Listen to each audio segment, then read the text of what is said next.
Assalamualaikum warahmatullahi wabarakatuh. Waalaikumsalam warahmatullahi wabarakatuh. Gimana Bapak Ibu? Udah siap ya? Masih segar ya untuk materi selanjutnya ya? Kita nggak lama kok, karena nanti masih ada materi setelah ini, masih ada yang lainnya. Jadi sebelumnya perkenalkan, saya Soekarno Bismana Putra. Saya salah satu dari tim peneliti Pusat Penelitian Kelapa Sawit. Selain itu, saya juga bagian dari tim rekomendator pemupukan Pusat Penelitian Kelapa Sawit PT Riset Perkebunan Nusantara. Jadi kalau nanti di antara Bapak dan Ibu yang kebunnya banyak, perlu rekomendasi, bisa menghubungi kami atau bisa langsung menghubungi saya. Ya, nomor HP saya sudah ada di grup. Ya, gitu. Oke, kita cek kehadiran dulu, tapi kayaknya nggak perlu. Tadi saya lihat sudah masuk semua, yang keluar izin jadi sudah kembali. Ya, jadi sudah ada semua, jadi nggak perlu kita absen satu-satu lah. Ya, oke. Ini sedikit aja lah. Ini untuk perhatian kita. Saya sebenarnya nggak gitu banyak aturan, cuman harus hati-hati. Nanti kalau misalnya ada kabel ya yang terputus, jadi harus hati-hati. Karena ini bahaya listrik. Usahakan tidak tidur, ya. Karena ini materi saya adalah materi ketiga, jadi saya yakin Bapak Ibu sudah lelah, tapi usahakan tidak tidur. Jangan merokok, jangan main HP. Ya, dan silakan kalau mau minum silakan, tapi ya kalau makanan jangan dulu lah. Sebentar lagi kita selesai.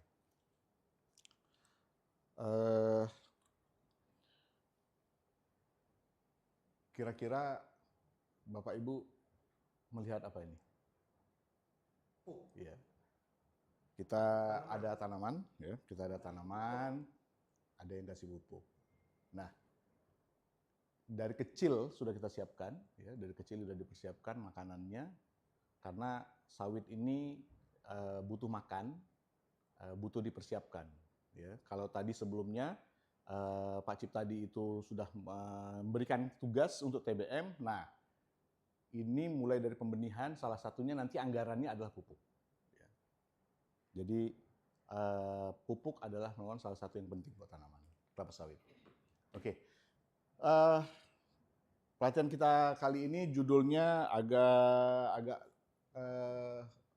lebay, ya. Jadi pupuk yang cerdas, air terjaga, tanah sejahtera, itu adalah salah satu rahasia kebun kelapa sawit yang produktif, ya. Tapi kita nanti tidak semua kita bahas karena waktunya yang sedikit. Pertemuan ini pertemuan selanjutnya nanti kita bahas selanjutnya. Yang kita bahas nanti hanya di pupuk, alat, dan mesin pemupukan yang dipersiapkan, atau mempersiapkan pupuk, alat, dan mesin pemupukan sebelum kita melakukan pemupukan. Materi ini merupakan elemen kompetensi dari mempersiapkan pemupukan yang merupakan bagian dari unit kompetensi melakukan pemupukan. Nah, tujuan dan manfaat pembelajaran kita hari ini adalah harapannya setelah mengikuti pelatihan ini, peserta itu dapat menjelaskan cara mempersiapkan pupuk. Ya, mempersiapkan alat, mempersiapkan mesin di kebun kelapa sawit sesuai dengan GAP-nya. Jadi bukan sesuai dengan kitanya, tapi sesuai dengan GAP-nya. Standar kita adalah GAP-nya, ya. Karena standar GAP ini sudah diterapkan di sebagian besar kebun di Indonesia. Nah, manfaatnya setelah mengikuti pelajaran ini, maka teman-teman, Bapak dan Ibu semua mampu mempersiapkan pupuknya, ya, mampu mempersiapkan alat, mampu mempersiapkan mesin ketika melakukan pemupukan nanti. Jadi anggarannya sudah, ya, pupuknya ada, maka sekarang kita persiapkan bagaimana mempersiapkan itu sehingga pupuk itu bisa diserap dengan tanaman kelapa sawit dengan maksimal. Ya. Oke, Bapak Ibu, kita harus paham dulu kenapa pemupukan itu penting. Nah, salah satu tujuan paling penting sebenarnya pupuk itu di kebun kelapa sawit adalah ini nih, mengganti kehilangan unsur hara yang digunakan tanaman untuk membentuk buah. Tanaman kelapa sawit itu yang kita panen tandannya, TBS-nya, ya kan, tandan buah sawitnya. Nah, besar kecilnya itu tergantung dari pemupukan ini. Nah, kalau tidak dipupuk, tanah haranya makin berkurang, maka buahnya pun akan terus mengecil. Jadi kalau Bapak dan Ibu kemarin bertanya, Pak, kenapa kami memupuk, tapi buahnya kok nggak naik rata-ratanya? Setelah saya cek kemarin ternyata dosis yang Bapak gunakan tidak sesuai. Kenapa? Karena salah satunya nanti kita lihat di belakang ya, yang menyebabkan membuat dosis tidak sesuai. Kenapa? Ada masalah di mana? Salah satunya adalah persiapan yang Bapak dan Ibu lakukan kurang tepat. Ya. Nah, sebelumnya kita harus paham dulu. Jadi jenis pupuk yang ada di kebun kelapa sawit. Saya ambil 2 saja yang umum dari 9 kriteria sebenarnya. Ya. Karena ini yang paling umum yang kita pakai. Ditinjau dari hara dan tinjau dari bentuknya. Ya. Jika tinjau dari hara, kita mengenal nanti ada makro dan mikro. Ya. Jadi kalau dari bentuk ada yang berupa padat dan cair. Nah, yang padat ini kemudian kita kenal nanti ada yang granul, pril atau tablet. Nah, semua mainkan peranan penting. Ya. Misalnya nitrogen itu meningkatkan pertumbuhan daun dan batang, khusus dia untuk vegetatif tanaman. Jadi kalau N-nya kurang, maka nanti yang bisa lihat pertama adalah daunnya pasti kuning. Batangnya juga figurnya kurang bagus. Maka berarti dia kurang N. Sementara fosfor, fungsi dasarnya memperkuat akar. Dari memperkuat akar ini, kemudian dia akan membantu tanaman mengambil nitrogen sehingga batangnya pun baik. Ya. Lalu sementara kalium, ini yang sangat berperan pada hasil buah. Makanya kalau sekarang kalau kita lihat, kenapa Pak pakainya 13,627, K-nya terlalu banyak? Karena yang kita butuhkan buah. Makanya K-nya diperbanyak. Nah, sementara lain ada mikro itu ada magnesium, ada boron, ada zinc dan lainnya. Nah, sebenarnya Mg ini itu sebenarnya ini bukan nggak selalu mikro, tapi sebagian mengatakan ini adalah dari segi hara ini adalah dia peralihan karena dibutuhkannya cukup besar tapi juga tidak terlalu besar. Dalam aplikasinya dia dibutuhkan sekitar 3% hasilnya. Kalau boron kecil sekali, hanya sekitar 0,1. Nah, Zn 0,003 lebih kecil lagi, makanya dikatakan boron. Nah, magnesium ini kenapa dimasukkan boron? Karena memang kebutuhannya yang jauh lebih kecil dibandingkan yang makro. Nah, dari segi bentuk, nanti itu tergantung nanti posisinya bahwa kita melakukan pemupukan di mana. Kalau kita melakukannya nanti di nursery, terutama pre-nursery, ada yang sebagian menggunakan cair. Jadi ada yang menggunakan urea cair atau NPK cair. Tapi kalau kita sudah menggunakan di tanaman TBM, TM, itu sudah pasti sudah dipakai granul. Nah, yang granul ini biasanya NPK, yang pril ini biasanya urea, nah yang tablet ini atau briket ini biasanya campuran sudah. Ya, tidak hanya NPK, tapi juga ada mikronya kadang-kadang di sini. Ya. Nah, terus ini alat yang umum kita pakai. Jadi Bapak Ibu, alat itu ada 2, ya. Ada yang alat sederhana atau manual, ya, alat yang manual, atau juga ada mesin, ya.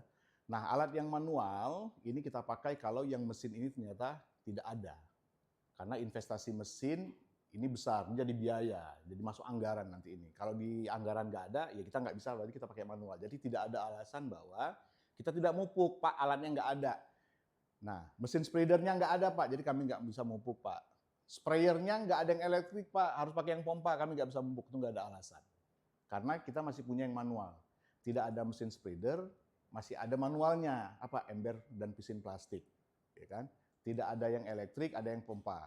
Nah, harus dicangkul kalau kita mau bikin pocket, maka ada dicangkul, nggak perlu pakai traktornya.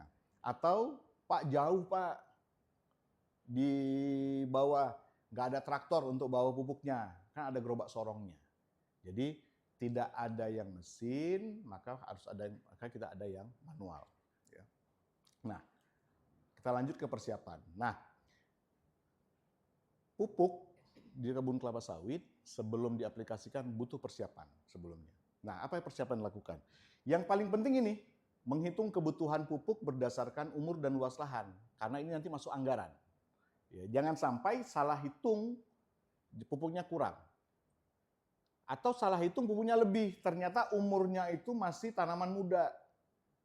Atau tanamannya masih umurnya itu masih TM1, TM2. Sementara dihitung pada penggunaan pupuk tanaman tua. Selisihnya lumayan, walaupun hanya 50 gram per pokok, kalau luasannya ribuan hektar, besar juga nanti selisih anggarannya. Boncos kalau kata Pak Cip tadi. Jadi hitung kebutuhan pupuk dulu, ya berdasarkan umur dan luas tanaman, luas lahannya. Setelah itu, apalagi yang perlu kita perhatikan, periksa kondisi pupuk. Pupuk harus kering, pastikan kering, ya, nggak menggumpal. Nah, ini yang sering terjadi. Kenapa? Sebagian pupuk kita itu higroskopis, mudah menggumpal. Nah, Pak, emang kenapa kalau pupuknya menggumpal? Ya haranya sudah berkurang sebagian besar karena dia sudah nyerap air. Jadi pastikan pupuk yang diterima itu kering. Cara memastikannya bagaimana? Maka lihat penyimpanannya. Gudang yang kita pakai untuk penyimpanan harus kering dan terlindung, nggak boleh ada bocor, nggak boleh pupuk itu langsung diletakkan di lantai. Harus kemudian dipakai panel, ya. Jadi biar uap air dari tanah itu nggak diserap ke tanaman ya sama pupuknya. Jadi harus perhatikan ini. Nah, bagaimana dengan alat dan mesin? Pastikan alat dan mesin itu bersih. Pastikan. Kenapa? Karena takutnya alat yang kita pakai ini juga kita pakai untuk bahan kimia yang lain. Misalnya pestisida. Nah, harusnya tidak ada residu, tidak ada sisa. Jadi bersisa residunya makin banyak. Nah, nanti kena di ISPO kita di sini. Ternyata ada residu. Ya kan? Maka pastikan alat dan mesin yang digunakan itu dibersihkan, benar-benar bersih. Lalu kalau kita menggunakan sprayer, pastikan nih pompanya, nozzle-nya, selangnya itu benar-benar berfungsi dengan baik. Ya, ini biasa kita pakai nanti di nursery. Ya, nah, lalu kalau kita pakai mesin, cek. Ya, cek ini bahan bakar, fungsi mesin. Jangan sampai sudah kita mau pakai ternyata bensinnya nggak ada, ya. Atau ternyata businya mati. Maka pastikan dulu sebelum kita pakai. Yang terakhir, jangan lupa lakukan uji coba singkat. Ya, jangan sampai ketika kita baru mupuk, belum lagi selesai satu blok, mesin mati. Ya kalau pakai mesin spreader, ya, ternyata ada masalah di komponen kelistrikan yang butuh perbaikan mungkin 3 hari. Akhirnya pada hari itu kita nggak bisa menggunakan mesin spreadernya kan. Jadi pastikan ini persiapan alat dan mesinnya. Tapi sekali lagi, kalau ternyata mesinnya tidak siap, ya, ACS otomatiknya nggak siap, bisa manual, maka ganti dengan manual. Karena ada ember, ada pisin, ada cangkul, ada gerobak sorong, maka bisa pakai itu. Ya. Nah, dan ingat yang terakhir adalah keselamatan kerja. Karena kita pakai alat, ya, pupuk itu juga kimia, maka pastikan SOP keselamatan kerja ini berjalan dengan baik. Ya. Misalnya, kalau kita memang diharuskan memakai APD, pakai APD-nya. Jangan tidak pakai APD. Pastikan anggota di kebun pakai APD-nya. Sarung tangan kah, masker kah, sepatu boot kah, harus pakai. Jangan sampai nanti ketika timnya Pak Haryo datang, ada karyawan kita yang lagi di kebun itu pakai sendal, Bapak Ibu. Kena ketidaksesuaian, ya kan? ISPO-nya jadi temuan, ya kan? Lalu hindari nih kontak langsungnya dengan pupuk kimia. Beberapa orang ada yang sensitif kulitnya. Kalau kena gatal atau iritasi, maka hindari kontak langsung. Dan yang ketiga, simpan pupuk ini jauh dari sumber air. Jadi biasanya gudang itu kan di dekat kantor afdeling. Pastikan tidak ada sumur di situ atau sumber air di situ. Karena takutnya pas hujan ada yang bocor misalnya, larut masuk ke sumur atau masuk ke sumber air. Jadi pastikan. Yang terakhir, jangan merokok atau makan saat pemupukan. Kira-kira kenapa? Iya. Pernah kejadian. Disangka garam, betul, urea. Jadi makan masih mupuk, ternyata kok kurang garam. Dilihat ada urea, ternyata ureanya itu hancur, bukan bentuk pril. Dikira garam masuk, makan, habis makan masuk rumah sakit. Ya, hati-hati. Jadi hijau, Pak. Iya, jadi tumbuh gede harusnya ya. Iya, ternyata enggak, Mas. Nah, oke. Jadi kesimpulannya apa? Ya, kesimpulannya apa? Untuk melakukan pemupukan kelapa sawit ini pada kebun kelapa sawit, maka kita perlu persiapan dulu. Harus dilakukan persiapan pada pupuk, pada alat, pada mesin. Dan persiapannya harus tepat, ya, untuk menjamin pupuk kita masuk ke dalam tanaman. Yang kedua, jenis pupuk ini harus disesuaikan. dengan kebutuhan kebun. Ya. Karena tanaman TBM itu berbeda dengan tanaman TM. Tanaman muda akan beda dengan tanaman remaja dan tua dosisnya. Maka sesuaikan, ya sesuaikan dengan kebutuhannya. Mulai dari dosis sampai jumlahnya. Yang ketiga adalah, nah alat dan mesin ini harus dalam kondisi baik kalau kita menggunakan alat. Dan perhatikan jangan lupa keamanan kerjanya.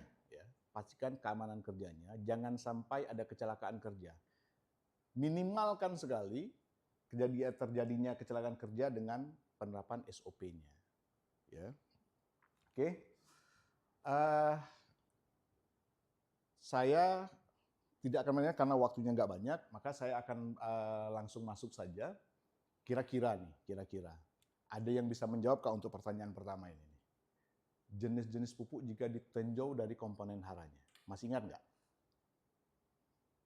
Makro, mikro. Makro, mikro. Tepat. Makro, mikro. Kalau kita bicara dengan tinjau hara adalah makro, mikro. Ya.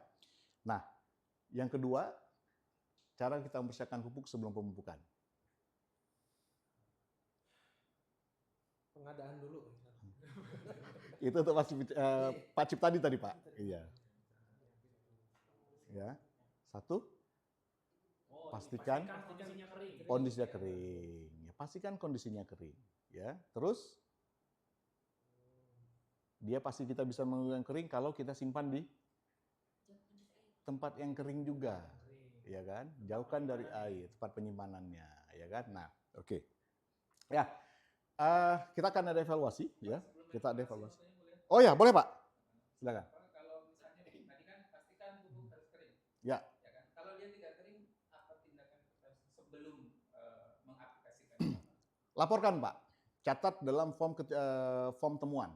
Nah, itu nanti disampaikan ke manajemen kebun. Jadi kalau kita karyawan di lapang, karyawan kebun, karyawan pemupukan Pak ya, itu dia harus laporkan ke mandornya, nanti biar mandor kesal bahwa ini pupuk basah. Tapi biasanya temuan pupuk basah atau tidak basah itu atau kering itu biasanya ketika diantar pertama kali Pak. Nah yang menerima biasanya asisten. Nah sebelum masuk gudang. Ya ketika di gudang itu udah ketahuan pupuk itu basah atau enggak. Nah kalau basah maka pisahkan dan klaim penaltinya atau dikembalikan. Dan itu sudah biasanya tertuang dalam kontrak Pak. Jadi aman, jadi nggak. Nah, yang jadi masalah kan kalau pupuk ini basah di gudang, ya kan? Berarti ada masalah di tempat penyimpanannya, kan itu masalahnya. Itu masih bisa diaplikasikan? Tidak disarankan sebenarnya Pak, tidak disarankan. Makanya biasanya sebelum menerima itu gudang harus pastikan dulu, tidak bocor, harus kering, harus pastikan itu Pak. Ventilasinya berfungsi dengan baik semua seperti itu. Artinya kalau tidak mungkin lagi dikembalikan kepada supplier, biasanya dipindahkan Pak. Ya biasa. Enggak. Biasanya dipindahkan ke kegiatan yang lain, Pak. Biasanya kan kita ada tanaman menanam kacangan. Biasanya dipindahkan ke situ biasanya, Pak. Jadi karena kalau itu tidak dipakai, dibuang kan kerugian sebenarnya. Makanya kemudian itu dipakai untuk kegiatan-kegiatan lain yang tidak terkait dengan anggaran produksi, Pak. Targetnya kan produksi kita. Nah, kalau itu masuk kan biaya nantinya. Jadi daripada kita mesen pupuk lagi untuk penanaman kacangan, ya pakai ini aja. Seperti itu, Pak, biasanya. Ada yang lain, Bapak dan Ibu? Nggak ada. Kalau enggak, maka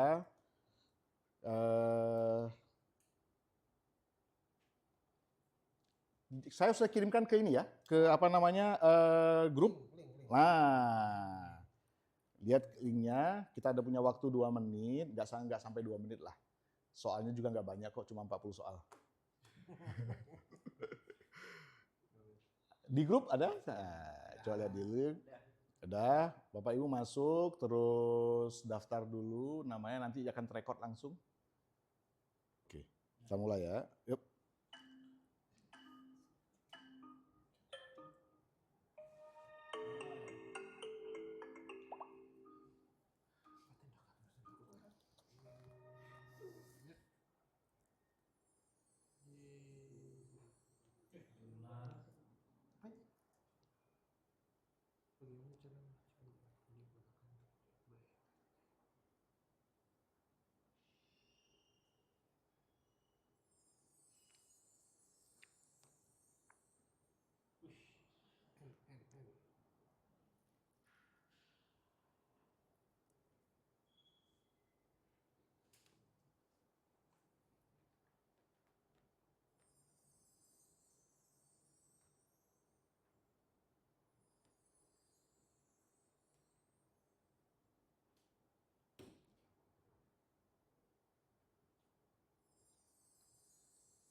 selesai semua. Oh, ini.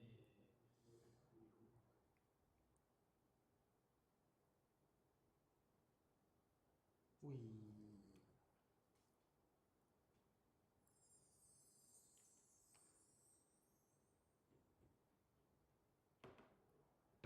Nilai 100. Wih.